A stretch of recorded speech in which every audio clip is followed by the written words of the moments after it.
중국은 마약 사범들에게 관용을 베풀지 않으며 중국 내에서 마약을 운반하거나 제조 판매할 경우 사형까지 집행하고 있습니다. 내국인은 물론이고 외국인도 봐주지 않기로 유명합니다. 이미 동서양 많은 마약 사범들에 대해 사형을 집행했고 최근까지도 이런 처벌이 이어지고 있습니다. 중국 형법 34조에 따라 1kg 이상의 아편이나 50g 이상의 헤로인을 밀수, 판매, 운반, 제조할 경우 중형에 처해지고 최고 사형까지 처해집니다. 2001년에는 한국인, 2009년에는 영국인, 2010년 4월 일본인, 2014년 한국인이 마약 밀수 판매 혐의로 사형이 집행되었고 2019년에는 캐나다 남성을 사형 집행했으며 호주와의 외교 갈등 중인 2020년에는 50대 호주 남성의 사형 선고에 외신의 관심이 집중되었습니다. 각국 대사관들이 모두 나서서 중국 정부의 사형 집행을 미뤄달라고 요청했지만 모두 거절당했습니다. 중국 정부가 마약 범죄에 이렇게 강경한 이유는 아편 전쟁으로 나라가 망하기 일부 직전까지 갔었고 동아병부라고 불리는 치욕까지 겪으면서 마약에 대한 경계심과 증오심이 중국 정부 안에 깊이 새겨졌기 때문입니다. 그럼 중국에게 유례없는 치욕을 주고 역사적인 트라우마를 남겨준 1차 아편 전쟁에 대해 자세히 알아보도록 하겠습니다. 구독과 좋아요, 알람 설정 부탁드립니다. 아편은 마약의 일종입니다. 그런데 왜 영국이 중국에 아편을 팔았던 걸까요? 더군다나 신사의 나라로 알려진 영국이 그런 일을 했다니 중국이 아편을 팔지 말라고 하면 팔지 않았어야 하는 거 아닌가요? 아편을 피면 국민들의 건강도 안 좋아지고 마약 중독 때문에 일도 못하니 중국의 피해는 이만저만이 아니었을 겁니다. 왜 중국의 요구를 영국이 받아주지 않았을까요? 영국은 뭔가 다른 속셈이 있었던 걸까요? 아편 전쟁이 일어나기 전인 18세기 유럽과 중국의 무역은 매우 불균형적인 모습을 보이고 있었습니다. 차, 도자기, 비단 등 중국 제품에 대한 유럽 국가들, 특히 영국의 수요는 많았으나 반대로 유럽 제품에 대한 중국의 수요는 적었던 것입니다.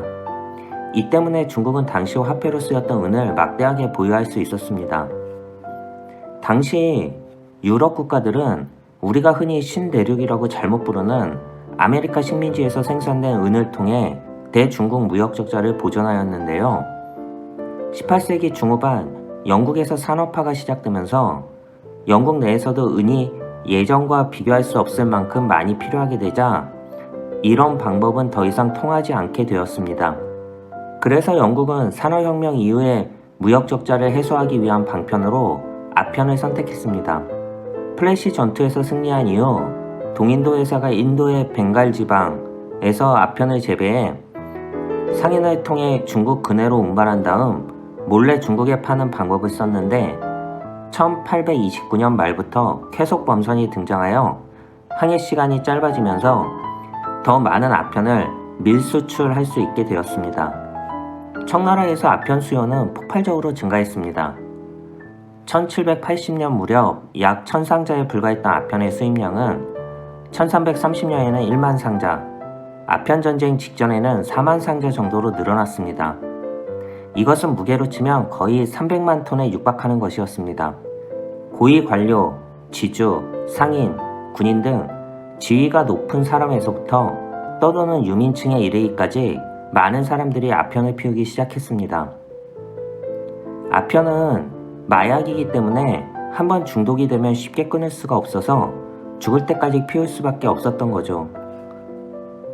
결국에는 종전의 무역 관계가 역전되어 막대한 양의 은이 영국으로 빠져나가게 되었을 뿐만 아니라 광저우를 통해 수입된 아편은 곧 사회 전반에 심각한 문제를 야기하게 되었고 이에 청나라 정부는 1780년, 1796년 그리고 1799년 세 차례에 걸쳐 아편 수입을 제한 혹은 금지하는 정책을 시행하게 됩니다.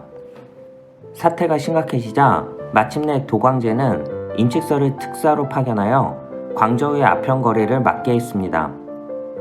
1839년 정월 광저우에 도착한 임칙서는 상황을 주의 깊게 살핀 다음 과감하게 손을 쓰기 시작했죠. 외국인에게 남은 아편을 관청에 넘기고 다시는 아편을 판매하지 않겠다는 서약서를 제출하도록 고시했습니다. 처음에는 외국인들은 이 조처에 별로 개의치 않았습니다. 다른 관리들처럼 뇌물로 매수하면 될 것으로 판단했죠. 그러나 한 달 후 임칙서는 바로 군대를 동원해 13행을 포위하며 행동을 개시했습니다. 당시 광저우에는 자기 나라 상인들을 보호하기 위해 영국 통상감독 엘리어트가 군함 2척을 이끌고 들어와 있었습니다. 엘리어트는 교묘하게 영국 상인들로부터 아편을 자신에게 넘기도록 하였죠. 영국 상인들의 아편이 대영 제국의 아편으로 둔갑하게 된 것입니다. 그는 2만 80상자의 아편을 내놓았습니다. 도강제는 승리에 흥분했고 영국 상인들은 임칙서가 아직도 더 많은 뇌물을 위해 흥정을 하는 것이라 생각했었죠. 그러나 임칙서는 외국 상인들로부터 몰수한 아편을 호문에서 불태우거나 석회를 뿌려 바다에 모두 흘려보냈습니다. 이것이 1차 아편 전쟁의 빌미가 되었던 것이죠. 한편 영국 본국에서는 청나라의 이러한 조치를 두고 격렬한 논쟁이 벌어졌는데요. 당시 영국 시민들 사이에서도 아편을 수출하는 것이 윤리적으로 정당하지 못하다는 의견이 꽤 광범위하게 퍼져 있었습니다. 그러나 다른 한편으로는 오래전부터 지속되어 온 청나라 정부의 보호무역 정책이나 영국 외교관에 대한 부당한 대우 등이 비판의 대상이 되기도 했습니다. 특히 당시 외무장관이었던 파머스턴은 청나라에 의해 몰수된 아편을 밀수품이 아니라 영국의 재산으로 간주하여야 하며 따라서 영국의 재산을 파괴한 청나라에 보복을 해야 한다고 주장했죠. 그는 또한 청나라가 아편을 몰수한 것은 결코 윤리적인 이유 때문이 아니라 더 이상의 무역 적자를 방지하기 위함이라고 주장했습니다. 또한 영국의 상인들 역시 파머스턴의 이러한 주장에 동조하였죠. 반면에 정당하지 못한 부정한 정쟁이라고 비난하면서 청나라와의 전쟁을 반대하는 목소리도 컸었습니다. 다음은 영국의 글래드스턴 의원이 국회에서 한 연설입니다. 그 전쟁과 원인을 놓고 볼 때 이것만큼 부정한 전쟁, 이것만큼 영국을 불명예로 빠뜨리게 할 전쟁을 나는 이제껏 보지 못했습니다. 우리 국기가 부끄러운 아편 밀무역을 보호하기 위하여 중국 연안에 나부끼고 있습니다. 위풍당당한 영국 국기를 볼 때마다 느꼈던 벅찬 감동을 앞으로 다시 느낄 수 없게 될 것을 생각하면 고통스러울 따름입니다.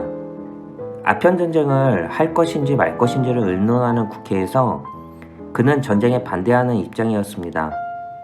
전쟁을 일으킬 만한 정당한 이유가 없다고 생각되었기에 의회 내 반대도 만만치 않았었죠. 그러나 결국 1840년 4월 9일 의회에서 치러진 표결에서 271대 262의 아슬아슬한 결과로 청나라에 대한 전쟁 예산 배정이 통과되었습니다. 의회에서 표결이 이루어지고 2달 지난 후인 1840년 6월 영국은 인도, 호주, 남아공 등의 식민지에서 징집한 병력과 함선을 이끌고 중국 해안에 도착합니다. 영국군은 청나라에 의해 몰수된 아편에 대한 손해배상을 최후 통첩 형식으로 요구했지만 청나라는 이를 당연하게 거부하였습니다. 그리하여 긴장감 속에서 본격적인 전쟁이 시작되었지만 막상 뚜껑을 열자 일반적인 영국군의 연전연승이 이어졌습니다.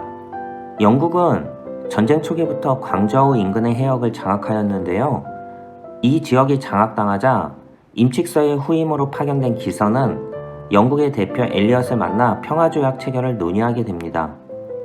논의 결과 기선과 엘리엇은 추후 외교에 있어서 양국의 동등한 관계, 영국에 대한 홍콩의 할양, 몰수된 아편에 대한 배상 등에 합의하게 되지만 이는 청나라와 영국 양쪽 모두에서 거부됩니다. 청나라 황제였던 도강제는 자신의 영토를 영국에 할양한다는 것에 분노하여 기선을 투옥하기까지 했습니다. 그러나 이후의 전투는 청나라에게 더욱 절망적인 결과로 이어졌습니다. 광저우항을 바탕으로 중국 동남부를 장악한 영국군은 곡 북쪽으로 진군하여 양쯔강까지 접근했습니다. 그리고 이를 바탕으로 상하이까지 점령했는데요. 상하이가 점령당한 것은 상하이 인근의, 즉 청에게는 매우 중요한 도시였던 난징까지 위험에 빠졌다는 것을 의미했죠. 영국군은 난징을 점령하기 위해 난징 바로 앞의 진강을 공격하여 점령하는 데 성공했는데요. 당시 진강을 공격하다가 영국군 36명이 사망했는데, 이는 영국군이 1차 아편전쟁 과정에서 기록한 단일 전투 최다 전사자 숫자입니다. 36명의 기록이라니 전반적으로 전쟁이 어느 정도 일방적이었는지 짐작할 수 있겠죠. 진강을 점령한 영국군은 이 지역을 지나는 중국 대운하를 차단하고 곧이어 난징 공략을 준비하게 됩니다. 이에 다급해진 청나라는 다시 한번 강화조약 체결에 나서게 되고, 협상의 결과 1842년 8월 29일 난징조약이 체결되면서 제1차 아편전쟁이 끝나게 됩니다. 난징조약의 주요 내용은 다음과 같습니다. 첫 번째, 홍콩을 영국에 넘겨준다. 두 번째, 광동, 함흥, 복주, 영파, 상해 등 5개 항구를 개항한다. 세 번째, 개항장의 영사를 주재시킨다. 네 번째, 중국은 전쟁 배상금 1200만 달러, 몰수된 아편 배상금 600만 달러 등을 3년 안에 영국에 지불한다. 다섯 번째, 공행의 독점 무역을 폐지한다. 여섯 번째, 수출입의 관세를 정한다. 일곱 번째, 동등한 지위에 있는 양국 간의 문서 교환은 동등한 형식을 사용한다. 이후 관세에 관한 내용, 영사재판권, 최애국 대우, 5개 항에서의 군사 정박권 등을 추가시키게 됩니다. 이 조약은 중국이 외국과 맺은 최초의 근대적 조약이며 불평등 조약이었습니다. 이 조약으로 중국이 오랫동안 유지해오던 중화 사상은 여지없이 깨졌으며 중국 사회는 커다란 충격에 빠졌죠. 광저우에만 제한시켰던 외국 상인들의 활동은 확대되었고, 문제가 되었던 아편에 관해서는 언급이 없었습니다. 아편 무역을 계속하겠다는 영국의 입장이 관철된 것이죠. 이후 중국은 미국, 프랑스 등 다른 서양 여러 나라들과도 영국과 맺은 조약의 내용과 비슷한 불평등 조약을 맺을 수밖에 없었습니다. 1844년에는 미국과 망하 조약, 프랑스와는 황포 조약을 맺게 되고, 중국 대륙은 서구 열강에 의해 서서히 잠식되어 가기 시작했습니다. 중국에서는 제1차 아편전쟁 때를 기점으로 해서 지금의 중화인민공화국 건국 전까지의 시기를 100년간의 국가적 수치라는 뜻의 백년구치라고 말하고 있습니다. 전쟁의 배경, 과정, 그리고 결과를 생각해 본다면 이 전쟁이 왜 중국에서 100년이 넘게 이어진 국가적 치욕의 시작점으로 인식되었는지 충분히 이해할 수 있겠죠. 그리고 왜 중국이 그토록 마약에 대해 한결같이 타협없는 엄격한 처벌을 집행하는지 이해할 수 있겠죠. 다음에는 더 좋은 내용으로 찾아뵙도록 하겠습니다. 시청해주셔서 감사합니다. 구독과 좋아요, 알람 설정 부탁드립니다.